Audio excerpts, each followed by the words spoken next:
Hello everyone, welcome back to the channel. Massive news this morning from Ben Habib.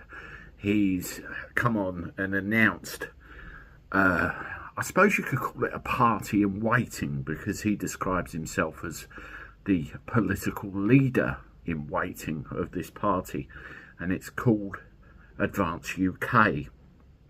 He released a video detailing the party's policies, ethos, and everything else.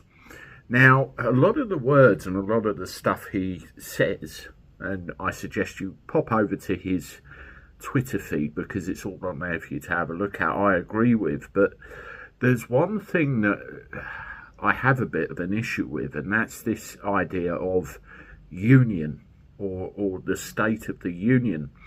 I've made it quite public that, in my opinion, the United Kingdom, which at the end of the day is not a country, it's a political union, a lot like the EU or the former USSR or anything like that, has caused us a great deal of bother over the years. It really has. And we've got to the point in our history where we've got to decide whether we're going to turn left, we're going to turn right, or don't bother, and the whole lot comes crashing down. One of the things that Ben Habib said is that they base their party identity very much on the Act of Union, 1800. Not Acts of Union, Act of Union. Now up on the screen here you can see what that is. The Act of Union, and it came into being in 1801, it basically resulted in the dissolution of the Irish Parliament and the joining of Ireland with the rest of, what was Great Britain, Scotland and England. So it basically became the United Kingdom of Great Britain and Ireland. Now, at that time, there was a little bit of dissent, and there was a little bit of mention from the Irish about whether they actually wanted full independence. So you can see that idea of union was questioned at that time. Now, I'm of the camp where instead of a union where all of the power is centralised in Parliament, one Parliament with all the power, could we have a union whereby, we're responsible for ourselves? I'm going to read you something, and again, I'll put it on the screen here, and it's very important you understand this concept because it's crucial. We're at a time where things like this are crucial. We need to understand. So here it is, and here we go. A common law union versus a statutory union. So what the difference is. In 1603, so we're going back before the Acts of Union and the Act of Union that Ben Habib said. England and Scotland united under one king, like two families agreeing to share a leader but keeping their own home and their own rules. This was a common law union where people's rights stayed strong, as confirmed by a famous judge, Sir Edward Coke, in the Calvin case of 1608. Everyone born under this shared king had the same basic freedoms, no matter where they lived. It was natural, like neighbours working together by choice, each keeping their own way of life. But later, in 1707, and this was the Acts of Union, or the first one of the Acts of Union, which conjoined England and Scotland. In 1707, a statutory union forced England and Scotland into one big government. Now, this is where everything changed, in my mind, for the worse, with one parliament making all the rules from far away.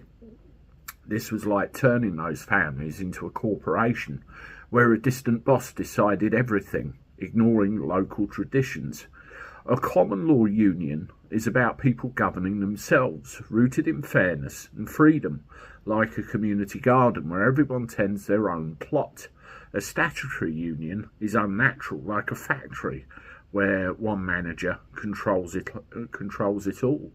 The debate over self-determination is about this choice: a natural union where people share rights and govern locally, or a forced union where a central power calls the shots. A common law union feels fairer because it grows from the people, not from rules imposed on them.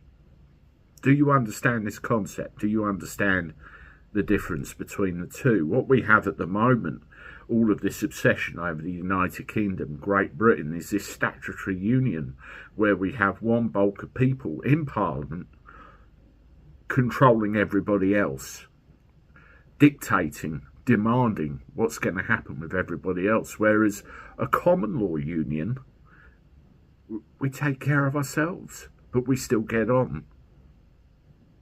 All of these political parties obsess over the United Kingdom, that political union in its current form, for various reasons. Because if you look at common law, if you look at the English Constitution, for example, there are many things within that which dictate some of those in Parliament, for example, don't have the right to be there. Certain people talking about things outside of Parliament at the moment won't be able to get into Parliament. Things would be very different under a common law union instead of a statutory one. I've pinned that text to my Twitter. Go and have a look, have a read, and really think about it. But most of all, you've really got to engage. And when there's an election, get off your butt, get out there and offer your consent or not. But only we can change all this, no one else. Let me know what you think in the comments. As always, please subscribe to the channel, give that like button a hit. This video here is another one where I talk about constitution type stuff. I really appreciate your comments, and as always, I look forward to talking to you soon. Toodaloo.